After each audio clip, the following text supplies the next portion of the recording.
Halo, selamat pagi sahabat Globality. Jadi pada pertemuan kali ini kita akan membahas 3 buah game yang dimana game ini diperuntukkan dalam acara pameran di SMK TI Bali Global Badung. Nah, ada pun 3 game ini. Yang pertama ada Jalan Menuju ke SMK TI Bali Global Badung. Lalu yang kedua ada game tentang Flappy Bird. Lalu yang ketiga ada game tentang pemadam kebakaran. Nah, jadi dalam pembuatan aplikasi game ini, jadi ada beberapa proses yang harus diikuti. Jadi yang pertama adalah kita harus mencari sebuah ide dalam pembuatan game, cerita, alur, dan lain sebagainya. Dan untuk yang game yang pertama, Jalan Menuju SMK TI Bali Global Badung adalah sebuah game di mana ceritanya adalah ada siswa SMK TI yang tersesat pada saat menuju ke SMK TI Bali Global Badung.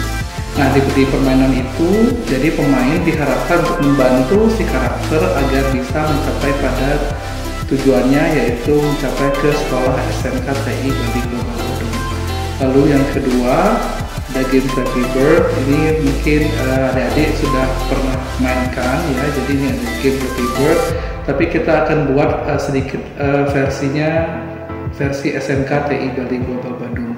Lalu yang ketiga ada game pemadam kebakaran. Jadi game ini tentang bagaimana kita nanti di game akan menyiram ya api-api menggunakan pemadam kebakaran.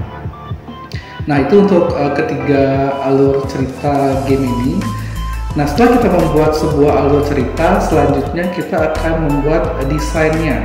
Jadi desainnya seperti apa sih, bagaimana membuat desain-desain tersebut. Dan salah satu aplikasi yang bisa digunakan untuk membuat istilahnya adalah aset ya. Aset itu adalah gambar-gambar yang ada pada game. Kita bisa menggunakan aplikasi yang bernama Adobe Illustrator. Di sini kita dapat menggambar berbagai macam aset untuk kebutuhan game-game tersebut. Nah, seperti misalnya di bagian game Jalan Menuju ke SMK TI Bali Global Badung ada bagian home atau pembukanya. Jadi aset-aset seperti logonya, aset-aset seperti teksnya, aset seperti backgroundnya bisa kita buat di Adobe Illustrator. Sama halnya juga game pemadam kebakaran juga bisa kita buat di Adobe Illustrator untuk bagian home-nya. Mulai kita bisa desain dari sekolah SMK TI Bali Global Badungnya, kita bisa desain pemadam kebakarannya, dan di Flappy Bird sendiri kita juga bisa untuk mendesain dari halaman depannya. Nah, selain juga membuat halaman depan desain, juga kita dapat membuat karakter-karakternya atau main karakter dari game-game tersebut. Nah, contohnya kalau misalnya di Jalan Menuju SMK TI Bali Global Badung, itu main karakternya adalah seorang siswa SMK ya. Jadi kita bisa buat desain siswa SMK-nya menggunakan Adobe Illustrator. Lalu yang game Flappy Bird ada gambar burung yang kita bisa desain ya. Jadi nggak harus warna merah, kita bisa desain sesuai yang kita mau. Sama juga halnya dengan pemadam kebakaran, yaitu mobil pemadam itu sendiri. Dan untuk aplikasi yang digunakan untuk membuat gamenya yaitu adalah Construct 3, dimana dengan membuat game menggunakan Construct 3 akan mempermudah kalian dalam pembuatannya.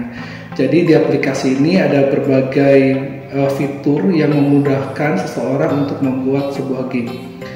Jadi di dalam Construct 3 ada tiga hal yang perlu kita ketahui. Yang pertama, di bagian eventnya terdapat objek. Lalu yang kedua itu adalah kondisi. Lalu yang ketiga adalah aksi. Misalnya ada objek, jika objek A bertabrakan dengan objek B atau collision, ya itu kondisinya, maka misalnya objek B akan destroy atau menghilang. Nah, itu adalah salah satu contoh dari objek, kondisi, dan aksi. Nah, dengan mengetahui ketiga hal ini kita akan bisa membuat game menggunakan Construct 3 karena untuk objeknya, aksinya, dan kondisinya ada banyak sekali ya, sehingga kita bisa membuat sebuah game yang utuh. Nah, untuk selanjutnya untuk cara memainkannya, game jalan menuju ke SMKTI Bali Global Bandung mirip gamenya seperti Mario Bros ya. Jadi ada rintangan-rintangan yang harus dilewati, ada musuh-musuh yang harus juga dilawan, sehingga nanti akan sampai ke SMKTI Bali Global Bandung. Lalu yang Flappy Bird ya, jadi ada rintangan, ada pipa-pipa yang menghalangi burungnya untuk terbang, jadi kita harus menghindar sehingga kita mendapatkan skor yang tertinggi. Sama juga halnya dengan pemadam kebakaran, nanti game ini akan menghitung skor kita, berapa jumlah api yang bisa kita padamkan. Jadi itu untuk pembuatan game menggunakan Construct 3. Semoga dengan penjelasan ini adik-adik bisa paham ya bagaimana sih alur dan aplikasi yang digunakan untuk membuat game. Oke, sekian dari Bapak. Terima kasih sudah menonton video ini. Sampai jumpa di video berikutnya. Terima kasih.